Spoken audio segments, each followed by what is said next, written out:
саластар менен бутубузду тепселеп эле кирип келди. Эч ким менен мушташкан жок. Начальник.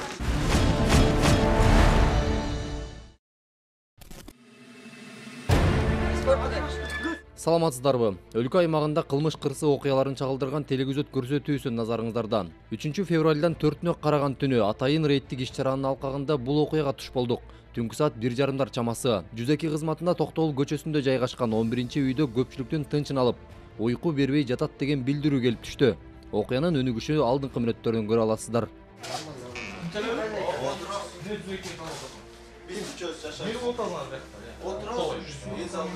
Çoğunuz beri karasınız ya çoğunuz.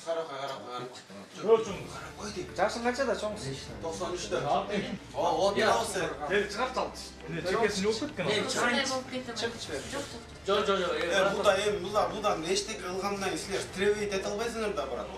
Инспекторлор менен бирге окуя болгон дарекке барган учурда үйдүн батиринин биринде жарандар спирт ичимдигин ичип алып, керек болсо бирин-бири уур токмокко алып жатканына күбө болдук. Ал эле эмес, ошол турак үйдү карап, үй ээсине жардам берип жүргөн жаран эшигине баш бакканда агада кол көтөрүүгө үлгүргөн бейбаштар патрулдук милиция кызматкерлерине да кыр көрсөтүп жатышты. Мен бердирип кетишпедим ойне. Ким?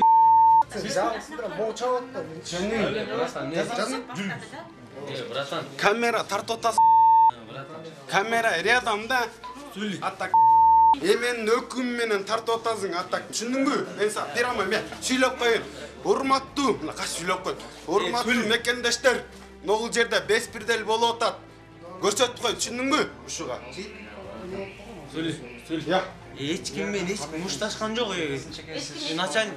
Начальник. Эч ким урган жокпу, братан? Братан, саяк брат.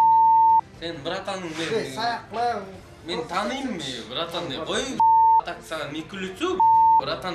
Атак мондай нерсе кылган болбойт. Жүр, той бер камерага. Разына, той бер, эркекче бүтүп кетсин. Эркек болсо, жүзөн болсо, разына, той берчи ногу менен. Сөйлөйт атам. Ne болған жоқ? Не шығып отырсың? Ызы чыгылган жокмун? Демес ойнағаны келіп бияқа. Мен ойногон келген жоксуңар. Болдудан не?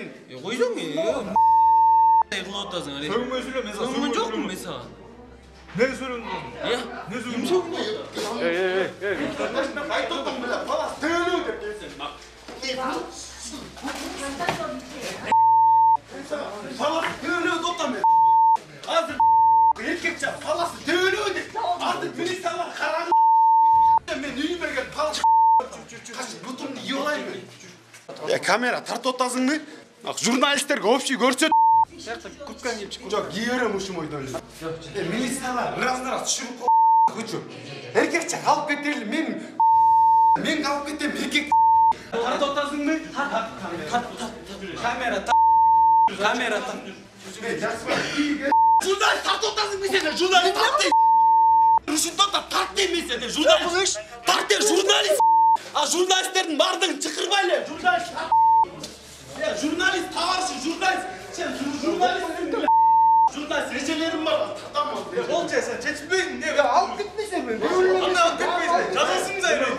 Заявление азыр мындай жайына сүйлөшөчү. Заявление Товарищи. Заявление Тегилерге да тартып журналисттер берилет. жок, мен алып Кирген ак кызы жок, айтса отур. Мынаки бүгүнкү болгоо биз өзүбүзчө майрамдап бүгүн отурганбыз. Хозяин кирип калды, эшик даң ачып эле саластар менен бутубузду тепселеп эле кирип келди. Ошонун себеби паласка бутубуз менен кирип келгендин себеби ошо менен ызы чолуп атат. Атак мен хозяин мен уруп берди анан мен аны урдум бир.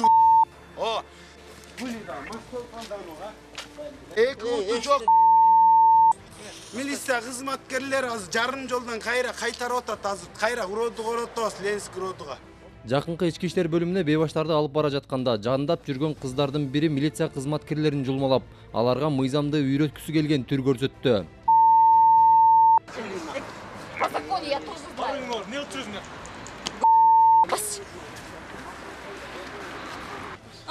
Тоғырдаған түрмеде жатат, киши өлтүргөн талаада жүрөт дегенде болуп атасың.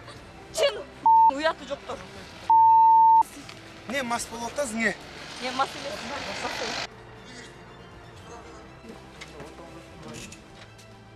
Тараптарды милиция кызматкерлери бөлүмгө алып келишип, тергөөчүгө өткөрүп беришти. Мындан аркы иш процессин тергөөчү аныктап, кайсыл тарап күнөөлүү, кайсыл тарап айыпка жыгылат, бардык жагдайларды аныктоо иштерин жүргүзөт.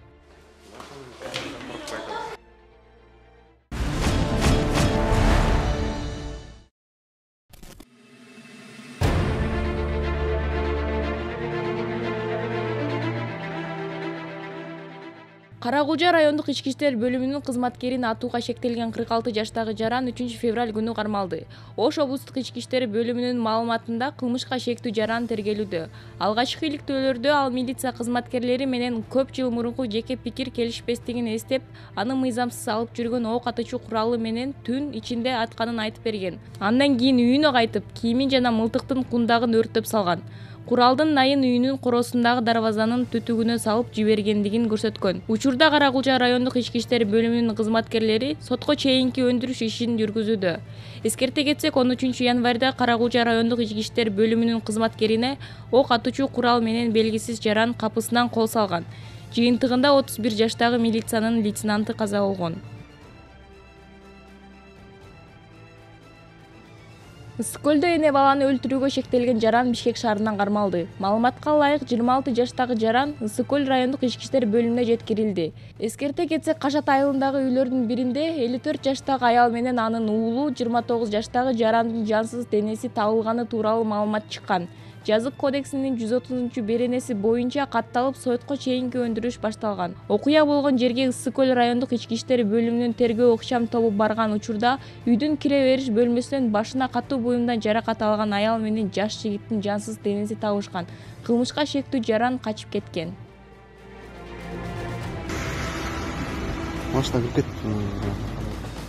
28 январь күнү Каракол Түп унаа жолунун 13-чакырымында Volkswagen Golf үлгүсүндөгү жеңил унаанын айдоочусу рулга ээ боло албай жыргалаң суусуна түшүп кеткен. Бул тууралуу өзгөчө Кырдаалдар министрлиги билдирет. Маалыматка ылайык, кырсыктын кесепетинен унаанын айдоочусу жабыркаган. Куткаруучулар жеткенге чейин айдоочуну жолдон өтүп бара жаткан жарандардын жардамында Ысык-Көл облустук ооруканасына жеткирилген.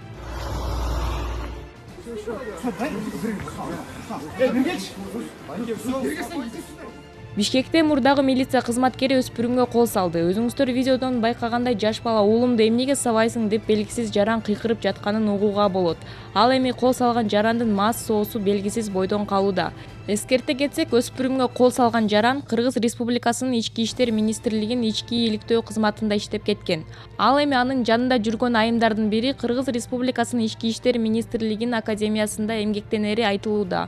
Бул боюнча милицияга билдирүү болгонбу? Милиция кандай чара колдонду, азырынча белгисиз. Вы имеешь право, подожди, мою сына вот здесь, лучше забить его, душит, Алихан, иди сюда.